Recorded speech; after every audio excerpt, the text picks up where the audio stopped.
adjourn? The question is, this House do now adjourn. Sarah Jones. Thank you, Mr Deputy Speaker, for allowing this debate following a summer where once again we've seen the devastating impact of knife crime. A month ago tomorrow, 15-year-old Jermaine Gruppel was stabbed to death in Croydon. Jermaine was the 15th teenager to die in a knife attack in London this year. 15 young lives wasted. These devastating stories are in the news every time we switch on the TV or open a newspaper. But behind every headline is a family ruined, a local community in shock, more and more parents afraid to let their children out of their sight, and tragically, a generation of young people who are becoming increasingly anxious and, in many cases, desensitised to the existence of dangerous weapons in their communities. I ask for this debate, Mr Deputy Speaker, because I believe, as I'm sure everyone in this House believes, that every single life matters, and that the epidemic of youth violence in this country will continue to escalate unless we do now more to intervene. I spent much of the summer, Mr Deputy Speaker, talking to people in Croydon about knife crime, trying to understand why it has almost doubled in the last year. I spoke to young people involved in criminal gangs, to youth workers who work with young people, to local organisations who go into schools, who mentor children, who help provide advice and support, or who just give them love, to the police, to the local council, to football clubs in local communities, to large charities and to tiny two-person organisations in Croydon. I want to thank them all for their time and for what they do. They are all incredibly inspiring and strong. I heard stories which broke my heart. Policemen battling to save a life by putting their fingers in a wound to stop the streaming blood. The boy survived only to be picked up the very next week out looking for revenge. Young people who've been in care all their lives and they only find their only sense of love and belonging when they're in a gang. Girls whose boyfriends ask them to carry their knives and they do it because they believe that's what's expected of them. Horrific images of stabbings, of stripping shown far and wide on social media. I was told of older men grooming young boys to carry drugs or do other crimes with the promises of great riches that never materialised. But this summer I also met towering figures who are giving their all to fight this problem, and some amazing young people who, against the odds, have turned their lives around. I was inspired and I learnt a huge amount. This is what I know. First, knife crime and knife carrying is increasing, and although it is greatest in London, it is increasing across the country. It's up by a fifth across England and Wales, according to recent ONS statistics. The Minister... Yes. Mr Deputy Speaker, I sought the permission of the Honourable Lady to intervene and thank her for it and congratulate her on it as well. A massive issue. Although in Northern Ireland we have a relatively small amount of knife crime, with only 789 crimes involving knives and objects in 15-16. But the fact remains that there is a real need to educate our young people on the danger of even bringing a knife out of the house. So would the Honourable Lady agree that the Department of Justice and the Minister here, perhaps in a response, must do more to work with the Department of Education to see targeted attention in the 12 to 17 age bracket, because that's where the problem is? I thank the honourable gentleman for his intervention, and he's absolutely right, and I will refer to education more in my further remarks. It's absolutely key to this issue. Mr Deputy Speaker, knife crime is increasing. Comparative data from NHS hospitals shows us that there's been a 13% increase in admissions for assault by a sharp object between 2015 and 2016, and the Minister will be aware of the growing concerns around county lines operated by urban criminal networks spreading themselves. Yeah. To the Honourable Lady for giving way, and I congratulate on securing this important debate on one of the most important issues, I think, facing the country, the scourge of knife crime. You mentioned county lines, and do you agree with me that actually we need to get police forces outside of London working far more closely with the Metropolitan Police to try and break some of these county lines, in particular the practice of cuckooing, which in particular preys on the most vulnerable in our society? Yes, I do agree with the honourable member that we need to do more. County lines is a new and developing issue that I've learnt about in Croydon, where you have London gangs that are going out to as far as Cardiff, down onto the south coast from London and from other cities in the UK. They're spreading out, and we need to be doing more. And I know that the issue of police resourcing is absolutely key to this, but we do need to be working more together. Absolutely. Children are carrying knives from Aberdeen to Cardiff to Margate. It is a UK-wide problem. The second thing I know is that the age of young people involved is getting younger and younger. Every single agency I spoke to over the summer said that they were used to seeing children or young people who were between the ages of 16 and 24, and that now the ages are dropping to 12, 13 and 14-year-olds. Well, if I give way. Yes, I'm grateful to my honourable friend, and I echo the words of the honourable gentleman in congratulating you on calling this important debate. I wonder whether you believe, to what extent you believe, that the very severe cuts to council services, which have led to cuts to services like crime prevention, early intervention and family support, and also the very severe reductions in neighbourhood policing, have contributed to Croydon now having the second highest level of knife crime in London. I thank my honourable friend for that intervention, and he's absolutely right. I heard from police over the summer when I was walking around with them looking for knives, when I was talking to senior police officers and talked to many others about the impact of the cuts to them, but also the impact on what they were trying to do from the cuts in other services. And, you know, I heard about policemen who were having to, you know, who would take children home who they'd picked up and they'd buy them food on the way home because these children didn't have enough food to eat. So there are a huge range of issues that are going on here that we need to tackle, but police cuts and local government cuts are absolutely a very important part of the picture. So the third issue that I discovered over the summer is that this problem is stretching beyond those children who are involved in crime and who are carrying knives themselves. We have teenagers now who are growing up attending funerals of school friends with parents who are under-supported or overworked, often both, with growing anxiety and fewer ways to express this. A counselling service in my borough described deep-seated traumas amongst a growing number of young people, with half of the cases that they see of people having experienced suicidal thoughts. Many of our children now see the carrying of knives as normal. The exploitation of men and women is normal, and they see a world in many ways that we don't see. My fourth fact that I learned is that this is a complex issue. We can't just say this is kids, you know, in gangs who want to make money. In fact, most knife crime isn't gang-related. The causes spread from policing to jobs and training to education to mental health to youth service provision. From silos in the care system to social media to parenting to street design. Every crime is different, every cause is different, and every response must be adapted. Mr. Deputy Speaker, my fifth finding, though, is that we do know what works. A lot of people are already showing us the way, working hard and finding the answers. Although the picture is complex and the scale of the problem pretty big, there is a lot of evidence about what works and what needs to be done.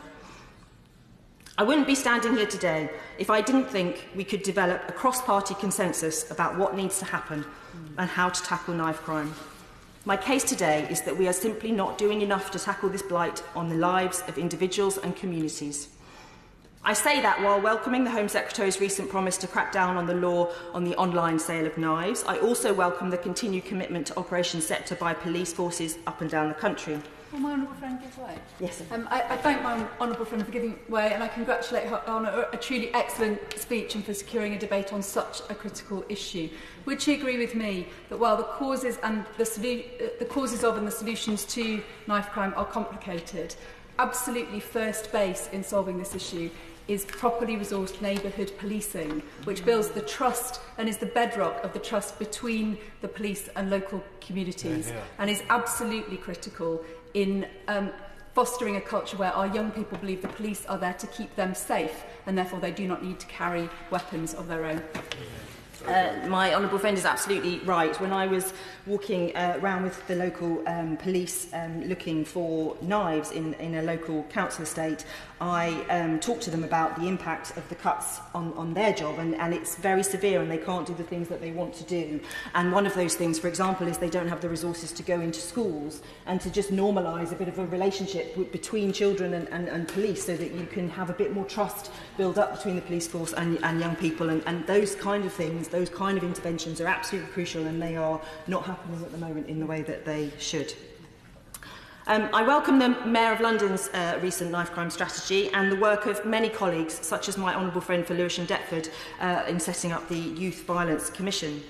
The Home Office's flagship scheme, Ending Gang Violence and Exploitation, I think is well-intentioned, but at just under £100,000 funding for this year is predominantly, not enough money and also predominantly focused on gangs. It doesn't reflect the complex reality which has developed over the last few years, and it requires cash-starved local authorities to fund half the cost of the programme if they would like it implemented in their area. I want to press the Minister today to give this issue the breadth of focus it deserves. As the Metropolitan Commissioner Cressida Dick said herself, we absolutely cannot deal with this problem through enforcement alone. Specifically, I'm calling on the Government to develop a cohesive 10-year knife crime strategy which coordinates work across departmental and party lines, puts preventative and acute resources on an equal footing, and recognises the interdependent nature of the public services at play. The hugely successful teenage pregnancy strategy implemented by the last Labour government resulted in record lows in teenage pregnancy, a 51% drop over a 16-year period. Two things characterised this programme. The first was the length of time devoted to the programme, 10 years, and the second was a recognition that no single department could solve the problem alone. I'm not going to tonight, nor could I, set out what a 10-year strategy should look like, but I know plenty of people who could help us write it, and I just want to highlight 4 things that I think have to be part of the mix. The first is resources. At many stages of a young person's life, the help that they need to show they have choices, that getting involved in violence is not the way, that they can have a future, that people care, those interventions are simply not there. Whether it's in schools, teaching people about positive relationships, emotional responses, whether it's child and adolescent mental health services, whether it's a conversation with a policeman or a youth worker, or someone who can help them think about their CV and their job options. Funding cuts across our public services, policing, youth work, education and health, have left a huge vacuum that social media and criminal gangs are filling. So we can't duck the issue of resources, or the lack of them. It comes up at every turn, whoever you're talking to with first-hand experience of the problem.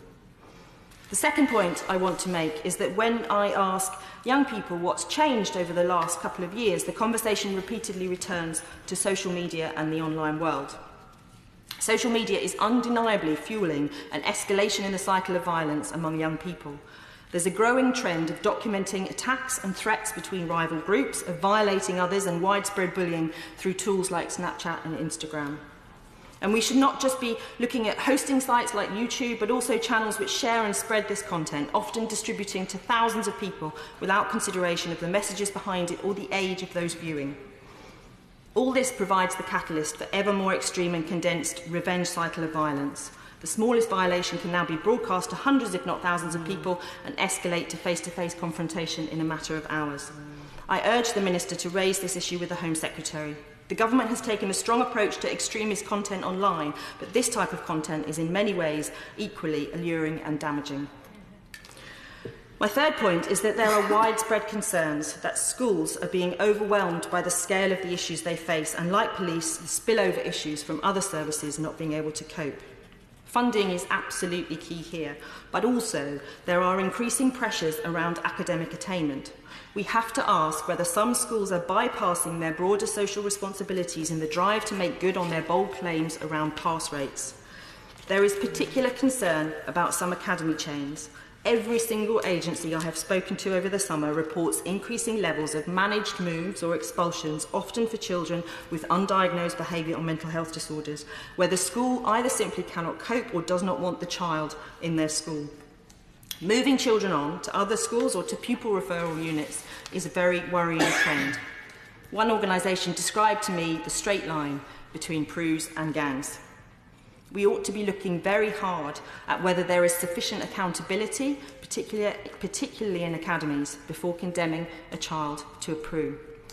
Voluntary groups are an important bridge to young people, but are reporting to me increased difficulties in accessing schools. Again, academies seem a particular culprit, giving preference to internal processes and systems, rather than the learned experience and the cultural competence offered by many voluntary sector organisations.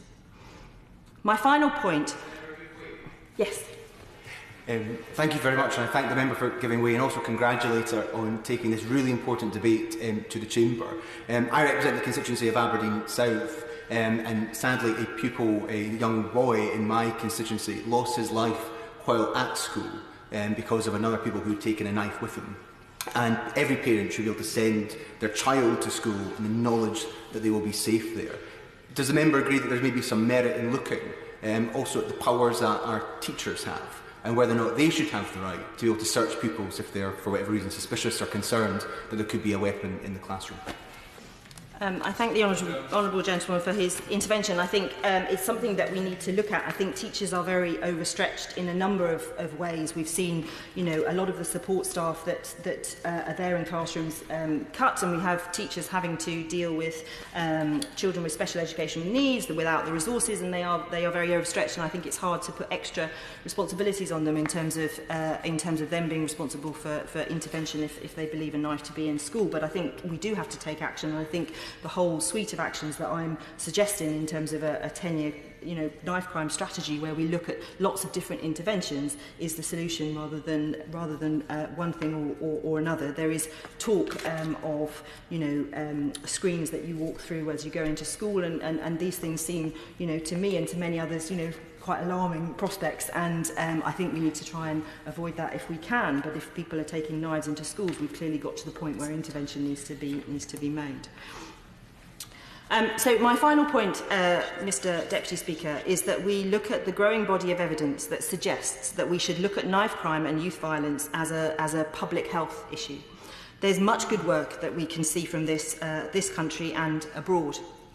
In America, across major cities like Chicago, Boston, New York, and other places, the Minister will be aware that youth violence is approached as a major public health issue and tackled as an infectious epidemic would be. Interrupting activity at source with people from the local community trained to intervene and work with young people, outreach workers working intensively with young people for 6 months or a year, and a programme of community and education activity to shift the norms around behaviour and expectation. This kind... Yes. I thank the honourable member for giving way, and thank her as well, or congratulate her for winning the ballot to have the debate this evening. Thank you for raising this issue. It really is an issue that affects all of the United Kingdom, especially pertinent to Clackmannanshire and my constituency of Oakland and South Perthshire, where we've seen a significant increase in knife-related incidents in the last year alone, including one incident with samurai swords in Alloa Town Centre. I welcome many measures she's putting forward tonight and hope to work with honourable friends on this side of the House to try and help progress them. But would she also agree that looking at measures of knife sales and imports of weapons to the United Kingdom should also come part of be included as part of any future strategy?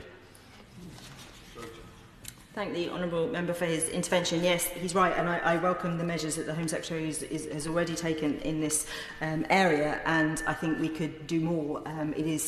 It is abhorrent that young people, children, find it very easy to access knives and to buy knives online or in shops, and we should be doing everything we can to stop that from happening. The direct intervention I was talking about in America and in pockets here, we know to work and to have very high levels of success. I have met projects and people who are running projects here who are ex-gang members who are mentoring children, who are youth workers who are working with children in hospital directly after they've been stabbed, or former offenders who are working with kids in pupil referral units to get training on job interviews and to look for other options in life. These kinds of direct interventions work, and I think these pockets need to become a response across the board, and they need to be funded and coordinated. Yes. Thank you for giving way. I thank the Honourable Lady for giving way, and I congratulate her on achieving this debate. I agree that the government should do all that it can. However, policing is a devolved issue, and the first line of defence is the Mayor of London. As a member of the London Assembly, I scrutinised a lot of the work that he did, the Mayor's Office for Policing and Crime, and he does have some leeway in addressing the funding issues for neighbourhood policing. Does the Honourable Lady feel that his knife crime strategy addresses this, and if so, how? Thank you, Mr Deputy Speaker. I believe that the knife crime strategy, I support the knife crime strategy that the Mayor of London has introduced. I think he is not in a position to be able to bridge the funding gap which is required both in terms of policing and in terms of all the other interventions in youth services and services across the capital. And I know that he is lobbying the government as well to introduce the funding that we need to make sure we can tackle this problem. But I know he is doing everything he absolutely can, and as is Cressida Dick and the Metropolitan Police in London, who I've met with and talked about this issue with.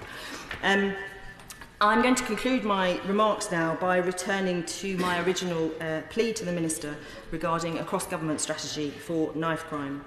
Mr Deputy Speaker, governments have a job of deciding where and how resources are allocated. It is not an easy job, but this issue has been sidelined in the government's attention for too long, and the consequences of that are very real. I hope the Minister will commit to looking at the proposals I've outlined, to meet with me to discuss this further, and to hear about the work of the All-Party Parliamentary Group on this topic, which I've set up and will be launching next week. There are people here tonight, Mr Deputy Speaker, who are working on the front line with children in Croydon to give them routes away from violence and crime.